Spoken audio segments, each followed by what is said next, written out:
We saw them off and waved to them as they left Hollywood en route to Fort Lauderdale, en route to Orlando, en route to Washington, D.C. That's the last stop, 6 o'clock tomorrow night. They're going to be worn out by then.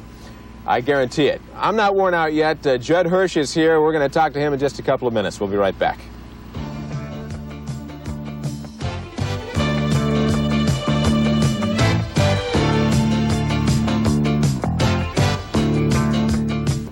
Judd Hirsch is an accomplished actor in films, television, and on the stage. And he's in South Florida continuing his work in the theater. Peter Lundquist is in West Palm Beach, where Judd Hirsch is currently on stage appearing in I'm Not Rappaport. Peter? He's dead.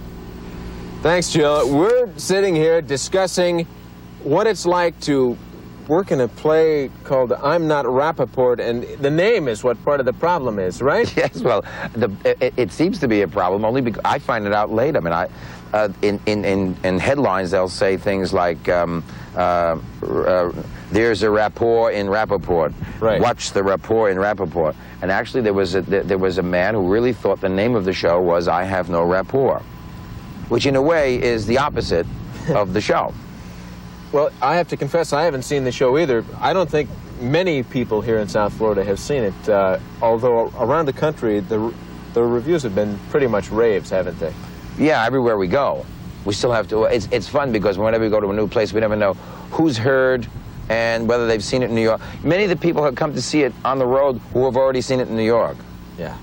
Is this the kind of a thing that you say to yourself, I could do this forever? You like it that much? You know, I never thought I could. I mean, we did it 500 times in New York, and yeah. If you stay in one place, especially where you live, you could run out.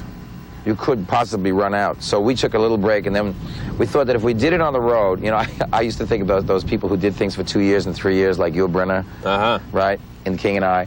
And I thought, no, we never could do that, couldn't possibly do that. Well, it seems like there is no way to run out. I mean, we've now done it over 600 times, and we're still inventing. That's the fun about it, by the way. Does it inventing. Relate to television a little bit in that you are the same character for so long? No, it's the opposite, actually. We're playing characters that have already been written in one particular story. In television, you play a character who has to then thousands of stories. Go through all the stories. But this one is simply like an enrichment process. I mean, we're not old people. Cleavon Little and I are not old people. Right.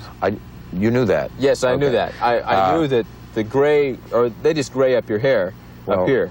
I don't rip off this. No, no. This stays the same, and the stuff up there gets grayed for the show. So there's a whole bit of a whole slew of information that actors, if they had to play parts like this, would pretty much have an awful lot to do with for a long time. To stay old, to keep on inventing old, and to keep on observing.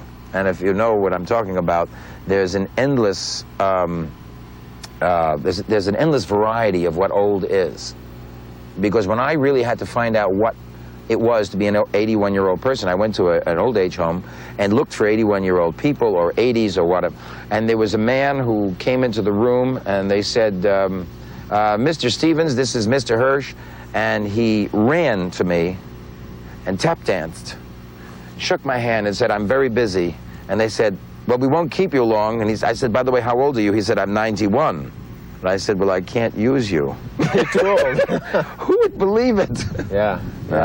We had a gentleman on the show the other day who was, I don't know, 84 or something, and had just rescued somebody with CPR. So I know what you're talking about. There's a lot of action at that. Yeah, age. and also we're really telling a story. It's not about the infirmities of age. It's really a story about the heroism and people who will not admit the fact that they're that old, which is very prevalent amongst the old anyway. In other words, they challenge themselves even more than what younger people would because they know they can't. So everything else from there on is just gravy. Judd Hirsch, thanks for being with us. We'll see you at Poinciana Playhouse, Parker Playhouse, Topa down in Miami. That's it from Palm Beach Polo Club. Back to you, Jill. Looks like you're enjoying yourself. Very nice interview, Peter. Thanks a lot.